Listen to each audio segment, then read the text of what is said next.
السلام علیکم ورحمۃ اللہ۔ الحمد للہ وکفا وسلام علی من لا نبی بعد۔ اللہ مہربان کے فضل و کرم سے ہمارا آج کا سبق سورہ المائدہ کی آیت نمبر 42 اور 43 ہوگا انشاءاللہ، 42 اور 43۔ اعوذ باللہ من الشیطان الرجیم، بسم اللہ الرحمن الرحیم۔ سماعون للکذب، سماعون آپ نے کل بھی پڑھا تھا، کل سے مراد پرسوں کے سبق میں۔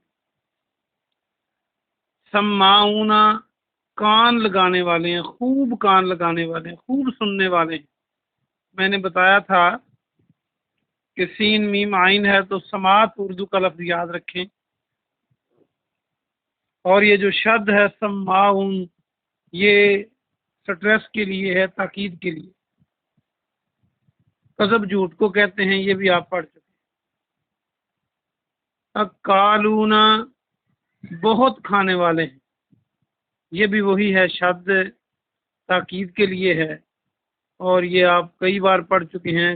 کل کاف یہ کتاب والا، اور لام جس کا معنی کھانا ہوتا ہے۔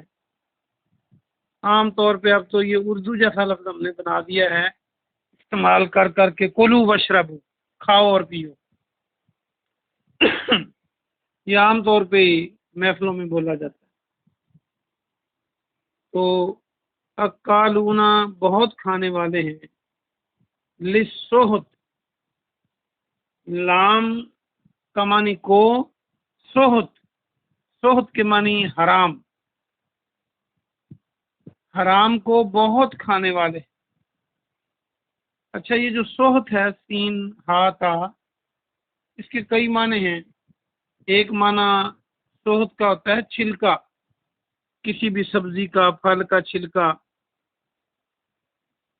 اور ایک اس کا معنی حرام ہے، اس کا معنی رشوت بھی ہے عربی میں۔ تو یہاں پر اس کا معنی ہر قسم کا حرام ہے،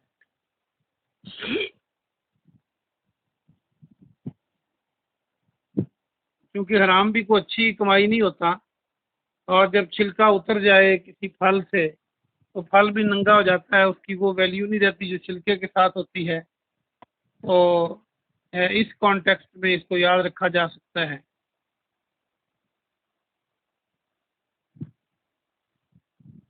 اور ایک اور جو حرام کی کمائی کو ہمارے معاشرے میں اوپر کی کمائی کہا جاتا ہے۔ تنخواہ تو اتنی ہے جو اوپر سے کتنی کمائی ہے، چھلکا بھی اوپر اوپر ہوتا ہے کسی بھی پھل کے۔ تو یہ یاد رکھنے کے لیے باتیں بتا رہا ہوں۔ فَإِن جَاءُوكَ، پس اگر وہ آئیں آپ کے پاس، جا آپ بہت بار پڑھ چکے، کا تیرے پاس، فَحْكُم تو پس آپ فیصلہ کریں، آپ حکم نافذ کریں۔ فَحْكُم میں دیکھیں ہا کاف میم ہے، حکم اور حاکم بن سکتا ہے جو فیصلہ نافذ کرتا ہے۔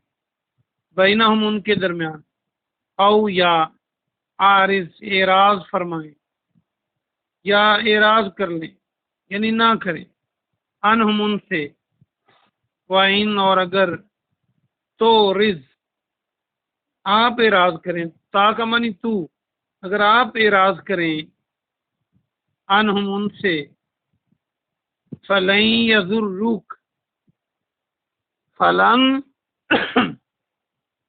تو ہرگز نہیں، یضروک وہ بگاڑ سکتے آپ کا، وہ ہرگز آپ کا کچھ نہیں بگاڑ سکیں گے۔ یہ ضروک کو دیکھیں تو زواد را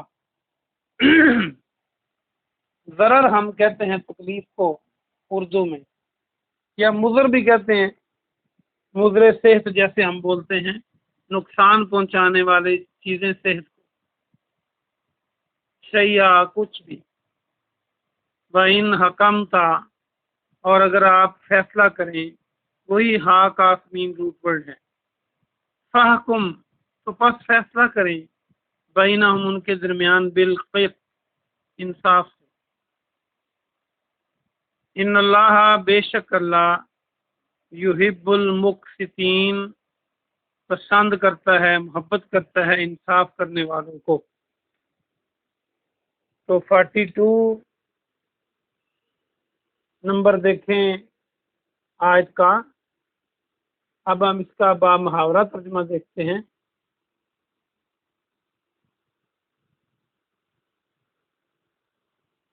جھوٹ کے لیے سب کان لگانے والے ہیں، یہودیوں کی بات ہو رہی، منافقوں کی۔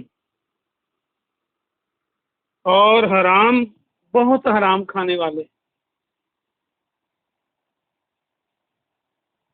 اگر وہ آپ کے پاس، اگر محمد صلی اللہ علیہ وآلہ وسلم وہ آپ کے پاس آ جائیں تو ان کے درمیان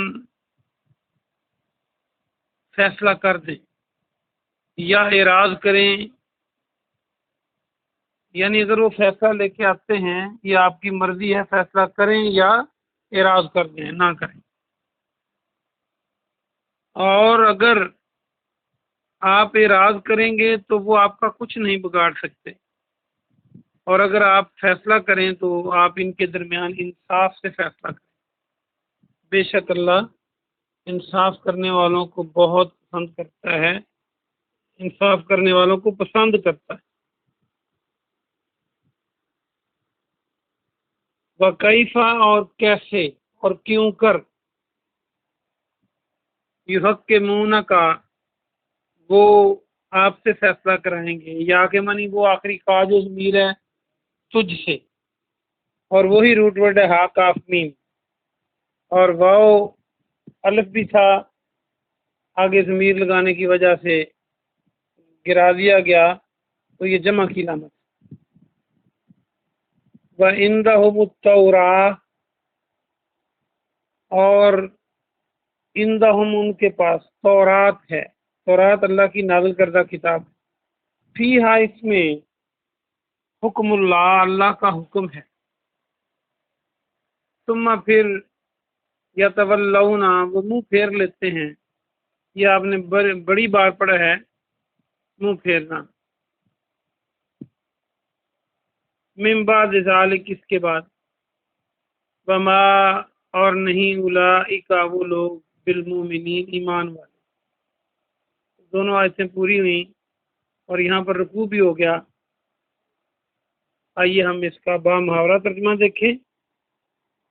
اور وہ آپ سے کیوں کر فیصلہ کرائیں گے، حالانکہ ان کے پاس تورات ہے، اس میں اللہ کا حکم ہے، پھر وہ منہ پھیر لیتے ہیں اس کے بعد، اور وہ ایمان والے نہیں، وہ مومن نہیں۔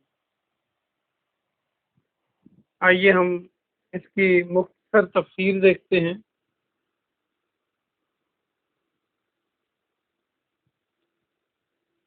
پچھلے سبق میں بھی یہودیوں کا تذکرہ تھا، اور یہ پھر دہرایا گیا ہے، سماعون للکذب، کہ وہ جھوٹ کے لیے کان لگانے والے۔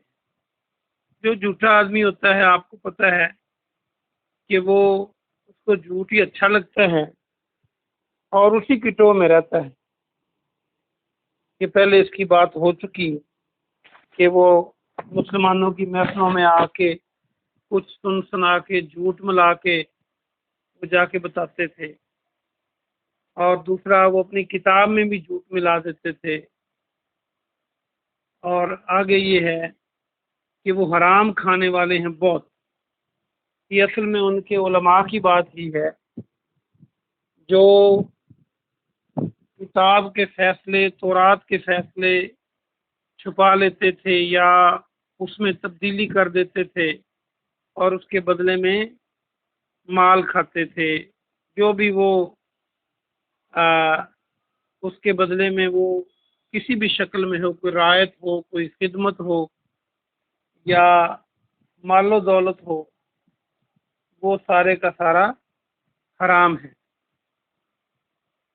تو وہ یہود میں یہ بڑی بیماری بڑھ گئی تھی، امیر آدمیوں کے لیے وہ اور فیصلے دیتے اور غریبوں کے لیے اور فیصلے دیتے، یا پھر رشوت لے کر پیسے لے کر کتاب کے حکامات کو لوگوں کی مرضی کے مطابق بدل دیتے، اس کا تذکرہ ہے۔ اور جس معاشرے میں یہ بات آ جائے، خواہ وہ مسلم معاشرہ ہو یا کوئی معاشرہ ہو، وہاں انصاف نہیں ہو سکتا، اور جب انصاف نہیں ہوگا تو یقینی بات ہے وہ معاشرہ کھوکھلا ہوگا۔ پھر اگر وہ آپ کے پاس آئیں تو آپ فیصلہ کر دیں۔ یہ مدینے کی بات ہے، مدینے میں یہودیوں کو یہ مجبور نہیں کیا گیا تھا کہ وہ ہماری کتاب قرآن کے مطابق ہی فیصلے کروائیں، کیونکہ ان کا مذہب اور تھا۔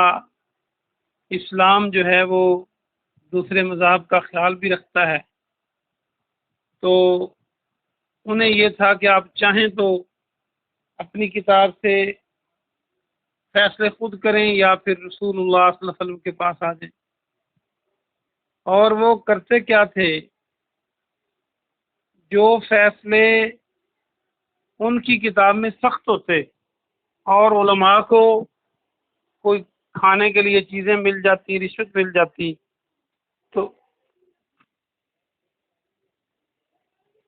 تو وہ چاہتے تھے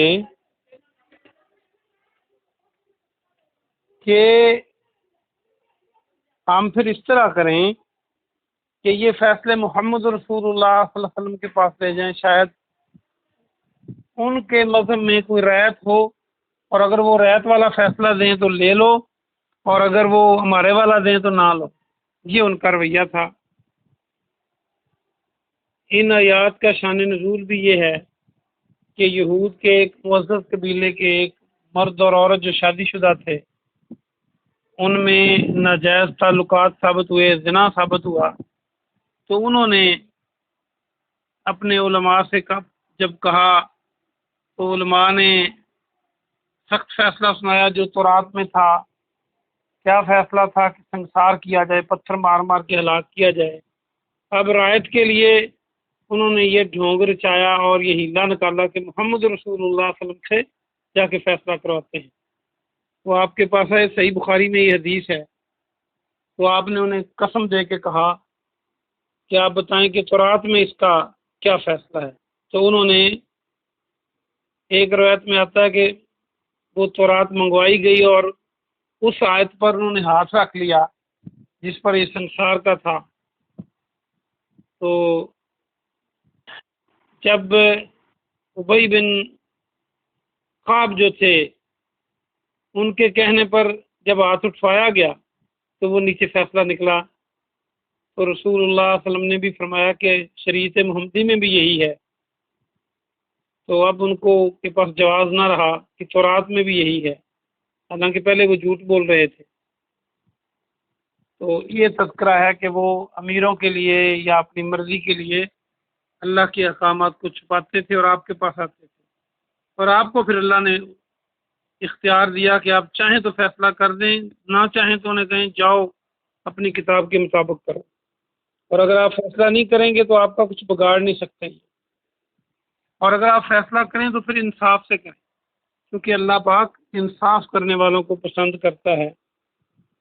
آپ کو پتہ ہے جو انصاف ہے اللہ کو اتنا پسند ہے، وہ بھی صحیح حدیث ہے کہ قیامت کے دن 7 قسم کے لوگ اللہ کے عرش کے سائے کے نیچے ہوں گے، جب کسی چیز کا سایہ نہیں ہوگا۔ تو ان میں پہلا بندہ جو ہے وہ عادل حکمران ہے، جو عدل کے ساتھ فیصلے کرتا ہے۔ اتنی اہمیت ہے، اور قرآن نے گواہی دینے کے لیے بھی بڑا زور دیا کہ چونکہ فیصلہ گواہی پہ ہوتا ہے کہ نہ گواہی کو چھپاؤ، نہ ہیلا بہانہ تلاش کرو، نہ اس کا کانٹیکسٹ بدلو، بلکہ صحیح معنوں میں گواہی دو۔ تو آگے پھر اللہ نے فرمایا کہ وہ کیسے آپ کے پاس آ سکتے ہیں جب ان کے پاس تورات ہے اور اس میں اللہ کا حکم موجود ہے، لیکن ان کا المیہ یہ تھا کہ وہ اس کو بدل دیتے تھے، اس سے منہ پھیرتے تھے، اور ایسے لوگ وہ مومن نہیں ہے۔ جو اللہ کی کتاب سے منہ پھیریں وہ مومن نہیں ہوتے۔ وہ اپنے آپ کو مومن کہتے رہیں، اپنے آپ کو جنتی کہتے رہیں، لیکن اللہ کی کتاب سے منہ پھیرنا جو آسمانی کتاب ہو، وہ گمراہی سے انسان بچ نہیں سکتا۔ تو اسی طرح قرآن مجید میں جو احکامات ہیں یہ اللہ کے احکامات ہیں، اور جو صحیح حدیث میں احکامات ہیں وہ بھی پیارے نبی صلی اللہ علیہ وسلم اللہ کی مرضی سے بات ارشاد فرمایا کرتے تھے، وہ بھی اللہ کی طرف سے ہیں۔ تو کسی بھی طریقے سے قرآن اور صحیح حدیث سے منہ نہیں پھیرنا چاہیے، ورنہ انسان کا ایمان نہیں رہتا اور وہ انسان گمراہی کی طرف چلا جاتا ہے۔ دعا ہے کہ اللہ پاک ہمیں عمل کی توفیق عطا فرمائے۔ سبحان ربک رب العزت عما یصفون، والسلام علی المرسلین، والحمد للہ رب العالمین۔